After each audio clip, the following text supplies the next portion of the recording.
Hello, आप सभी का जीएस हब फॉर पीसीएस में वेलकम है। आप सभी को अगर मेरा यह सीरीज पसंद आता है तो आप इसे लाइक, शेयर और सब्सक्राइब जरूर करें। आज का हमारा जो टॉपिक है, हम सबसे पहले बात करेंगे बीपीएससी प्रीवियस ईयर के क्वेश्चन को हम देख रहे हैं।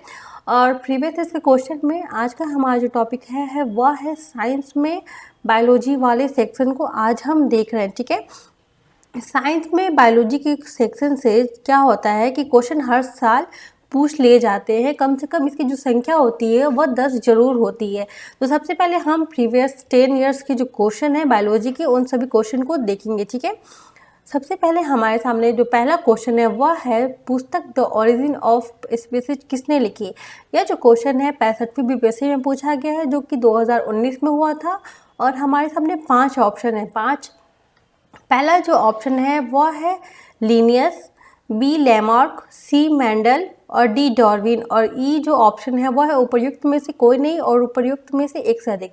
तो इसका जो आंसर होगा वह होगा डी डार्विन। डार्विन इसका आंसर होगा। चार्ल्स डार्विन जो थे इंग्लैंड के जैव विकासवादी थे और इनके द्वारा प्रस्तुत विकासवाद को डार्विनवाद या प्राकृतिक वर्णवाद भी कहते हैं। ठीक है, उसके बाद जो हमारा नेक्स्ट क्वेश्चन है वह है प्रकाश संश्लेषण। प्रकाश संश्लेषण का उपोत्पाद है is a by product of photosynthesis. तो फोटोसिंथेसिस का बाय प्रोडक्ट कौन है? पहला हमारे सामने ऑप्शन है CO2, दूसरा है BO2 ऑक्सीजन, C ऊर्जा और D शर्करा और पांचवा ऑप्शन उपर्युक्त में से कोई नहीं और उपर्युक्त में से एक से अधिक। तो इसका जो आंसर होगा वह होगा बी O2 इसका आंसर होगा। ठीक है, उसके बाद जो हमारा नेक्स्ट क्वेश्चन है वह है 3rd नंबर। यह है सौर ऊर्जा ATP में बदलती है। Solar energy convert to ATP। First option इसका है mitochondria, B chloroplast, C ribosome और डी परऑक्सीसोम। ठीक है, और पांचवा ऑप्शन उपर्युक्त में से कोई नहीं और उपर्युक्त में से एक से अधिक। तो इसका जो आंसर होगा वह हो जाएगा बी क्लोरोप्लास्ट, क्योंकि क्लोरोप्लास्ट में सौर ऊर्जा ATP में बदल जाती है। क्लोरोप्लास्ट जो है एक पादप कोशिकांग है जिसमें पर्णहरित या क्लोरोफिल नामक एक प्रोटीन युक्त जटिल रासायनिक यौगिक पाया जाता है। ठीक है, यह जो क्लोरोफिल से क्या होता है कि हरे रंग का जो पत्तों में आप हरे रंग देखते होंगे तो वह क्लोरोफिल के कारण ही होता है। ठीक है, उसके बाद जो नेक्स्ट क्वेश्चन है वह है 4th नंबर हमारे सामने। यह जो है मनुष्य के शरीर में किस अंग, इसका आंसर क्लोरोप्लास्ट। मनुष्य के शरीर में किस अंग में लिम्फोसाइट का निर्माण होता है? यह भी जो क्वेश्चन है 2019 में पूछा गया है 65वीं बीपीएससी में। ठीक है, हमारे सामने 5 ऑप्शन है। पहला हो जाएगा यकृत, दूसरा हो जाएगा अस्थि मज्जा और सी तिल्ली, डी अग्नाशय और पांचवा उपयुक्त में से कोई नहीं और उपयुक्त में से एक से अधिक। ठीक है, तो इसका जो हमारा जो आंसर होगा वह हो जाएगा ई। तो इसका आंसर ई क्यों होगा इसे हम देख लेते हैं। ठीक है, ये जो हमारे सामने 4 है इसका आंसर हो जाएगा ई। ठीक है, और ई क्यों होगा इसे हम देखते हैं कि मनुष्य के शरीर में तिल्ली या फिर आप स्प्लीन, ठीक है, थाइमस ग्रंथि, अस्थि मज्जा मतलब बोन मैरो, अस्थि मज्जा बोन मैरो कहते हैं। ठीक है, आदि में लिम्फोसाइट का निर्माण होता है। लिम्फोसाइट एक प्रकार का श्वेत रक्त कणिकाएं हैं, WBC जिसे कहते हैं, श्वेत रक्त कणिकाएं। ठीक है, जो गश्ती सेना की भांति समस्त शरीर में घूमती रहती है और सुरक्षा तंत्र के सारे भागों के बीच सामंजस्य स्थापित करता है। ठीक है, उसके बाद जो नेक्स्ट क्वेश्चन है 5वां वह है शरीर का तापमान कौन नियंत्रित करता है? यह भी 65वीं बीपीएससी में पूछा गया है। पहला ऑप्शन मेडुला थैलमस, सी हाइपोथैलमस और सी डी जो हो जाएगा इसका सेरेबम। ठीक है, और पांचवा ऑप्शन उपयुक्त में से कोई नहीं, उपयुक्त में से एक से अधिक। तो इसका जो आंसर हो जाएगा वह हो जाएगा हाइपोथैलमस। हाइपोथैलमस जो होता है शरीर का तापमान को नियंत्रित करता है। जैसे मानव शरीर का जो साधारण तापमान है, तापक्रम 98.6 डिग्री फ़ारेनहाइट होता है। मानव शरीर के तापमान को स्थिर बने रहने का कारण शरीर का तापमान नियंत्रण की एक जैविक प्रणाली का कार्य करना होता है, जो हमारा टेम्परेचर नियंत्रित होता है। ठीक है, मस्तिष्क का जो हाइपोथैलेमस इस भाग को नियंत्रित करता है। ठीक है, उसके बाद जो नेक्स्ट क्वेश्चन है इसे हम देख लेते हैं। 6 नंबर जो क्वेश्चन है हमारे सामने वह है, निम्नलिखित में से किस कोशिका में कोई एंजाइम नहीं होता है, कोई एंजाइम नहीं होता है। यह भी 65वीं बीपीएससी में पूछा गया है।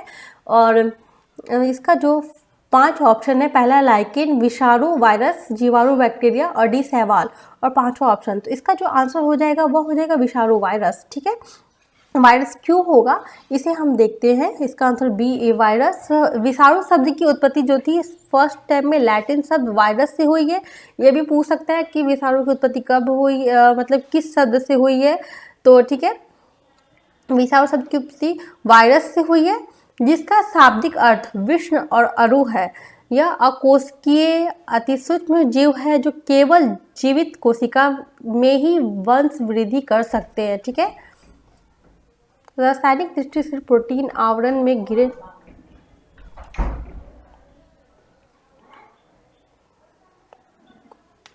उसके बाद जो हमारा नेक्स्ट क्वेश्चन, इसके बाद जो हमारा नेक्स्ट क्वेश्चन है वह हड्डियों की पढ़ाई विज्ञान की किस शाखा के अंतर्गत होती है। यह भी 65वीं बीपीएससी में पूछा गया है 2019 में। पहला जियोलॉजी, पहला जो ऑप्शन है जियोलॉजी, बी सेरोलॉजी, सी ओरोलॉजी और डी जो हो जाएगा ऑस्टियोलॉजी। ठीक है, तो यह जो क्वेश्चन है इसमें हड्डियों की पढ़ाई किस विज्ञान की किस शाखा के अंतर्गत होती है। तो इसका जो नाम दिया गया है इसे हमें बताना है कि इसे क्या कहते हैं। और यह भी जो क्वेश्चन है 65वीं बीपीएससी में पूछा गया है। तो इसका जो आंसर हो जाएगा वह हो जाएगा डी, हमारा ऑस्टियोलॉजी हो जाएगा। ठीक है, उसके बाद जो 9th नंबर क्वेश्चन है, हम यहाँ देख रहे हैं 7 देखा हमने, उसके बाद हम 8 क्वेश्चन को देखते हैं। शैवाल और कवक के मिलने से लाइकेन बनता है, जिसे कहते हैं, क्या कहते हैं। शैवाल और कवक के मिलने से लाइकेन बनता है, उसे हम क्या कहते हैं। ठीक है, तो यह जो हमारे सामने 5 ऑप्शन है, पैरासाइटिज्म, म्यूटोलॉजिज्म, कॉम्योसिन, कॉन्वर्सन। ठीक है, तो और 5वां ऑप्शन, तो इसका जो आंसर हो जाएगा वह हो जाएगा म्यूटोलिज्म। इसे हम कहते हैं, जैसे शैवाल और कवक के मिलने से लाइकेन बनता है, जिसे म्यूटोलॉजिज्म कहते हैं। और इसमें शैवाल और कवक दोनों ही समान रूप से लाभान्वित होते हैं। शैवाल कार्बनिक पदार्थों का संश्लेषण करते हैं जो स्वयं तथा कवकी घटक के लिए भी पर्याप्त होता है। ठीक है, और कार्बनिक भोजन के बदले में कवकी घटक शैवाल को जल और खनिज उपलब्ध कराते हैं। इसके बाद जो हमारा नेक्स्ट क्वेश्चन है वह है 9 नंबर। यह भी 65वीं बीपीएससी में पूछा गया है। जहाँ जीव रहता है उस सटीक जगह को क्या कहते हैं। पहला आवास, दूसरा हो जाएगा पारितंत्र, सी निकेत और डी बायोम, और 5वां ऑप्शन। तो इसका जो आंसर हो जाएगा वह हो जाएगा आवास। जैसे किसी प्रजाति विशेष के पौधों या जीव या अन्य जीवधारियों के रहने की एक सटीक जगह एक्चुअल लोकेशन या आवास कहलाता है। ठीक है, तो ऐसे हमने देखा कि 65वीं बीपीएससी में टोटल 9 जो नंबर ऑफ क्वेश्चन थे उनकी जो संख्या है वह 9 क्वेश्चन थी। तो आप 9 क्वेश्चन को अगर यह काफ़ी इम्पोर्टेंट रोल आपका प्ले करेगा एग्ज़ाम में 9 नंबर। ठीक है, तो बायोलॉजी के सेक्शन को बिल्कुल भी स्किप मत कीजिएगा आप साइंस में। अगर साइंस में आपको एक मतलब ऐसे तो मैं नहीं कहूँगी, लेकिन अगर एक सेक्शन कंप्लीट करना है तो आप बायोलॉजी जरूर करें। उसके बाद जो नेक्स्ट क्वेश्चन है वो है हमारे सामने 10 नंबर, जो कि आप यहाँ पे है, मानव तंत्र में इंसुलिन किसका चयापचय मेटाबॉलिज्म नियंत्रित करता है। मतलब जो इंसुलिन है वो किसको नियंत्रित करता है। तो हमारे सामने 5 ऑप्शन है, वसा, कार्बोहाइड्रेट, प्रोटीन, न्यूक्लिक अम्ल और उपयुक्त में से कोई नहीं, और प्रयुक्त में से एक से अधिक। तो यह जो इंसुलिन से रिलेटेड जो क्वेश्चन है यह भी आप हमेशा माइंड में रखना। यह जो क्वेश्चन है अक्सर एग्जाम में पूछे, मतलब इसका ऐसे क्वेश्चन पूछे जाते हैं। और यह जो क्वेश्चन है यह 63rd बीपीएससी जो कि 2017 में हुआ था उसमें पूछा गया था। तो हमारे सामने 5 ऑप्शन है, 5 ऑप्शन को हमने देखा और इसका जो आंसर हो जाएगा वो हो जाएगा कार्बोहाइड्रेट, क्योंकि इंसुलिन अग्नाशय में अंतःस्रावी होता है। ठीक है, यह हार्मोन मतलब जो एक प्रोटीन होता है तो ग्लूकोज या समस्थान के नियम में मुख्य भूमिका निभाता है। इंसुलिन लक्ष्य कोशिकाओं में ग्लूकोज से ग्लाइकोजन बनने की प्रक्रिया में भी प्रेरित करता है और ग्लूकोज को कार्बोहाइड्रेट का एक स्वरूप है। ठीक है, तो इसका आंसर कार्बोहाइड्रेट बी हो जाएगा। उसके बाद जो हमारा नेक्स्ट क्वेश्चन है इसे हम देखते हैं, निम्नलिखित में से किसे एंटीबायोटिक कहते हैं। और यह भी जो क्वेश्चन है वो 2017 में पूछा गया है 63rd बीपीएससी में। पहला ऑप्शन पेनिसिलिन, एस्पिरिन, पैरासीटामोल और सल्फर डायाजीन, ठीक है। और उपयुक्त में से कोई नहीं, उपयुक्त में से एक से अधिक। तो हमारा जो इसका आंसर होगा वह हो जाएगा ई क्यों होगा, इसे हम देखते हैं, ठीक है। उपयुक्त विकल्पों में पेनिसिलिन तथा सल्फर डायाजीन एंटीबायोटिक है, ठीक है। ये दोनों जो है पेनिसिलिन और सल्फर डायाजीन दोनों एंटीबायोटिक है। अक्सर बीपीएससी में यही जो पांचवा ऑप्शन है यही हमेशा प्रॉब्लम क्रिएट करता है। कभी कभी हमारे लिए आसान भी होता है और कभी कभी हमारे लिए काफ़ी डिफ़िकल्टीज भी होती है, क्योंकि हमें एक तो आंसर पता होता है पर दूसरा जो होता है वो आंसर हमें नहीं पता होता है, तो हम इसका आंसर ए टिक कर देते, तो जिससे हमारे क्वेश्चन का आंसर गलत हो जाता। तो इसलिए ये पांचवा जो ऑप्शन है काफ़ी इंपॉर्टेंट रोल प्ले करता है हमारे बीपीएससी एग्ज़ाम में, ठीक है। तो इसका जो आंसर हो जाएगा वह हो जाएगा ई, ठीक है। और एंटीबायोटिक का उपयोग बैक्टीरिया जनित रोगों के उपचार के लिए भी किया जाता है, ठीक है। इसलिए इसका आंसर पांचवा होगा। उसके बाद से हमारे सामने जो नेक्स्ट क्वेश्चन है वह है, निम्नलिखित में से कौन सा मुख्यतः होना चाहिए, मुख्यतः कार्बोहाइड्रेट है। पहला गेहूं, जौ, सी चावल, डी मक्का, पांचों उपयुक्त में से कोई नहीं है, उपयुक्त में से एक से अधिक। तो इसका जो आंसर हो जाएगा वह हो जाएगा सी चावल जो है कार्बोहाइड्रेट, चावल में कार्बोहाइड्रेट पाया जाता है, ठीक है। ये जो क्वेश्चन है ये भी 2017 में पूछा गया है 63rd बीपीएससी में। उसके बाद जो नेक्स्ट क्वेश्चन है वो है कीट संवर्धन क्या है, और ये जो क्वेश्चन है वो 2015 में पूछा गया है 56वीं से 59वीं बीपीएससी में। इसके 5 ऑप्शन है, कीटों में वृद्धि करने का विज्ञान, जंतुओं के दान करने का विज्ञान, सी मछलियों के अध्ययन करने का विज्ञान, या डी कीटों को मारने का विज्ञान, या ई ऑप्शन ई उपयुक्त में से कोई नहीं या उपयुक्त में से एक से अधिक। तो इसका जो आंसर हो जाएगा वह हो जाएगा कीटों की वृद्धि करने के विज्ञान को कीट संवर्धन कहते हैं, ठीक है।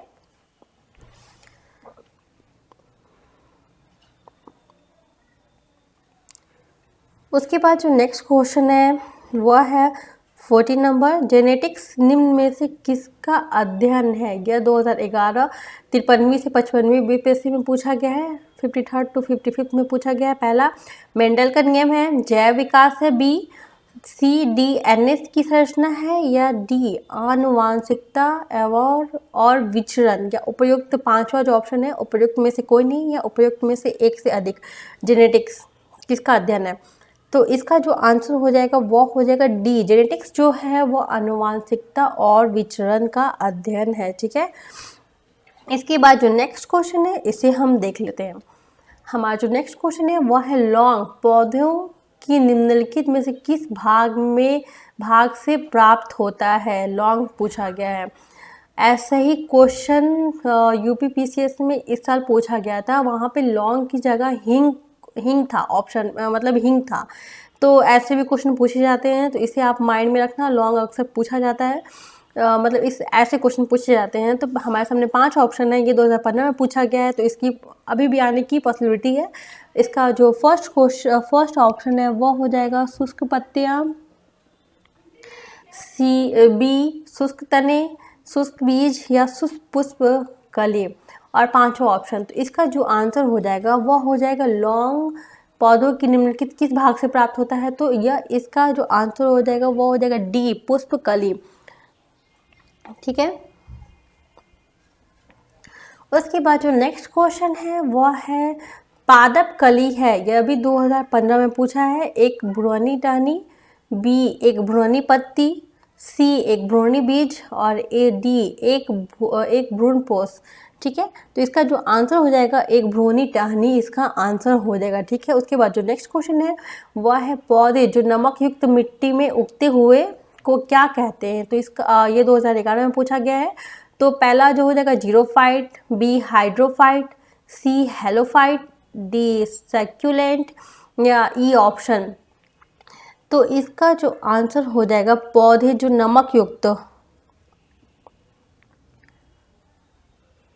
नमक युक्त मिट्टी से उगते हैं को क्या कहते हैं? सी हैलोफाइट इसको कहते हैं। जो नमक युक्त मिट्टी से उगते हैं इन्हें हैलोफाइट कहा जाता है। ठीक है,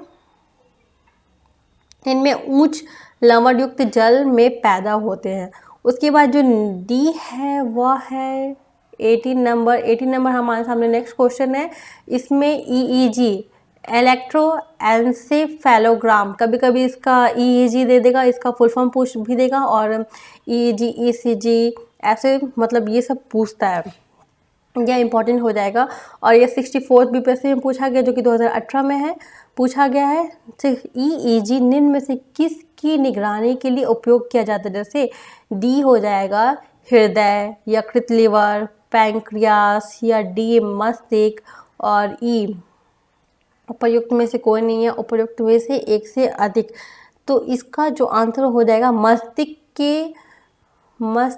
की निगरानी के लिए। जैसे माइंड में क्या प्रॉब्लम है, इसे करने के लिए EEG देखा जाता है। जो मस्तिष्क रिलेटेड जो रोग होते हैं उन्हें पता लगाने के लिए EEG हम करते हैं, इलेक्ट्रोएन्सेफेलोग्राम इसे कहते हैं। ठीक है, और ECG वो हो जाएगा हृदय के लिए। इसका जो नेक्स्ट क्वेश्चन है हमारे सामने वह हो जाएगा, नेक्स्ट क्वेश्चन है DNA की खोज किसने की थी? और यह जो क्वेश्चन है आप देख सकते हैं 2018 में पूछा गया है कि DNA की खोज किसने की थी। हमारे सामने 5 ऑप्शन है। पहला ऑप्शन है James Watson, M Francis Crick, और B Gregor Mendel, C Johannsen, और D हरगोविंद खुराना, और 5वां ऑप्शन। तो इसका जो आंसर हो जाएगा वो हो जाएगा E, उपयुक्त में से कोई नहीं है, उपयुक्त में से एक से अधिक। ऐसे क्यों होगा इसे हम देख लेते हैं कि यह एक गलत धारणा है कि doctor James Watson, doctor Francis Crick और MHF विल्स और फ्रैंकलिन नामक वैज्ञानिक ने DNA की खोज की थी। वस्तुतः इन वैज्ञानिकों ने एक्सरे विश्लेषण द्वारा वर्ष 1953 में DNA एवं कुंडलिक विन्यास प्रस्तुत किया था।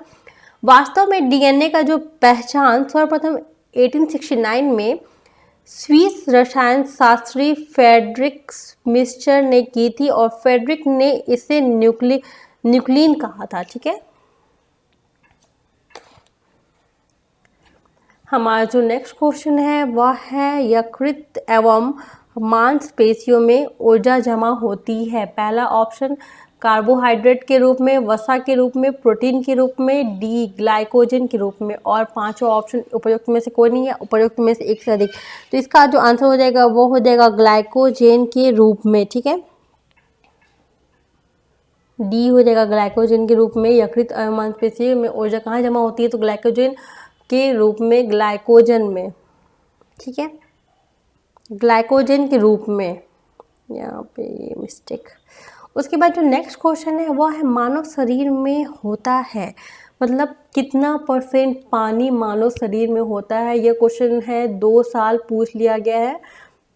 ठीक है, 2 साल लगातार, 2 साल 17 में भी और 18 में भी, दोनों में पूछा गया था। हमारे सामने फर्स्ट ऑप्शन है लगभग 70%, B 20 से 30%, या C 10 to 20%, और D 30 to 40%। तो इसका जो आंसर हो जाएगा वो हो जाएगा A 70%। ठीक है, मानव शरीर में कितना पानी होता है? 70%। उसके बाद जो बी ऑप्शन, हमारा जो नेक्स्ट क्वेश्चन है वो है 22। निम्नलिखित में से किस विटामिन को आर्गो कैल्सीफेरॉल कहते हैं? यह 2016 में पूछा गया है। हमारे सामने vitamin D2, vitamin D3, vitamin B12, और D option B vitamin B6, और 5वां ऑप्शन है। तो इसका जो आंसर हो जाएगा वह हो जाएगा, जैसे इसका जो हो जाएगा ऑप्शन वो हो जाएगा विटामिन D2 को आर्गो कैल्सीफेरॉल कहते हैं। और यह जो क्वेश्चन हो जाएगा काफ़ी इंपॉर्टेंट हो जाएगा, क्योंकि अब BPSC में ऐसे क्वेश्चन पूछे जा रहे हैं। ठीक है, मानव शरीर में विटामिन A भंडारित कहाँ होता है? फर्स्ट हो जाएगा यकृत में। ठीक है, उसके बाद B हो जाएगा त्वचा में, C फुसफुस में, और D वृक्क में, और ई ऑप्शन। तो इसका जो आंसर हो जाएगा वो हो जाएगा यकृत, मतलब लिवर में। ठीक है, उसके बाद जो हम नेक्स्ट क्वेश्चन को देखते हैं हमारे सामने वह है 24। निम्नलिखित में से कौन सा युग्म जो है वो सही नहीं है? और यह 2016 में पूछा गया है। पहला हो जाएगा जो ऑप्शन है वो रेटिनॉल, जो जीरोफैल्थियम, बी टोकोफेरॉल बेरीबेरी, सी साइनोकोबालामिन रक्तलप्ता, और डी ऑर्गो कैल्सीफेरॉल। और ये ऑप्शन, तो इसका जो हमने अभी देखा इसका आंसर हो जाएगा बी टोकोफेरॉल। अभी जो क्या कर रहा है एग्जाम में ऐसे पूछ रहा है जैसे बी का जो रासायनिक नाम है इनसे रिलेटेड जो है ऐसे क्वेश्चन पूछे जा रहे हैं। जैसे विटामिन ए की कमी से जीरोफैल्थियम रोग होता है, ठीक है। कौन युग्म सही सुमेलित नहीं है, तो हमने इसका आंसर देखा था हमने, यह हो जाएगा बी टोकोफेरॉल जो कि बेरी दे रहा है यहाँ पे। साइनोकोलोबैमियम B12 की कमी से और विटामिन डी की कमी से कैल्सीफेरॉल, और डी में हो जाएगा D3 की जो कमी से होता है वो कैल्सीफेरॉल, और D2 की जो कमी से होता है वो ऑर्गो कैल्सीफेरॉल, ठीक है। इसे हमने अभी देखा। और की कमी से बच्चों में रिकेट्स नामक रोग होता है, ठीक है। और वेरी जो होता है विटामिन B1 अर्थात थायमिन की कमी से होता है। B1 को क्या कहते हैं, थायमिन, और थायमिन की कमी से वेरी होता है, ना कि विटामिन ई की कमी से। टोकोफेरॉल जो होता है विटामिन ई की कमी से होता है, ठीक है। ऐसे क्वेश्चन अब पूछे जा रहे हैं। जो हमारा लास्ट क्वेश्चन है वो हो जाएगा निम्नलिखित में से कौन सा युग्म सही सुमेलित नहीं है। हमारे सामने 5 ऑप्शन है, विटामिन B1 संतरा, बी विटामिन डी कॉड यकृत तेल, और C vitamin E. Vitamin C जो ऑप्शन है वो है विटामिन ई गेहूं अंकुर तेल, और डी विटामिन के जो कि अल्फाल्फा। ऐसे जो क्वेश्चन हैं आपको माइंड में बिल्कुल ही मतलब बैठा लेना, ऐसे क्वेश्चन को बिल्कुल ही स्किप नहीं करना। जब बायोलॉजी पढ़ें तो आप जैसे विटामिन बी को क्या कहते हैं, विटामिन ए को क्या कहते हैं, इनके जो रासायनिक नाम है उन्हें देखें, और उनसे रिलेटेड जो रोग होते हैं उन्हें देखें, ठीक है। तो हमारा जो लास्ट क्वेश्चन है यह है, तो इसका जो आंसर हो जाएगा वह हो जाएगा ई। उपयुक्त में से कोई नहीं, कौन सही सुमेलित यहाँ पे पूछ रहा है। तो यहाँ पे कोई नहीं है, तो इसे हम देख लेते हैं कि जो सूर्य का जो प्रकाश कॉड यकृत तेल विटामिन डी की वजह से होता है, ठीक है।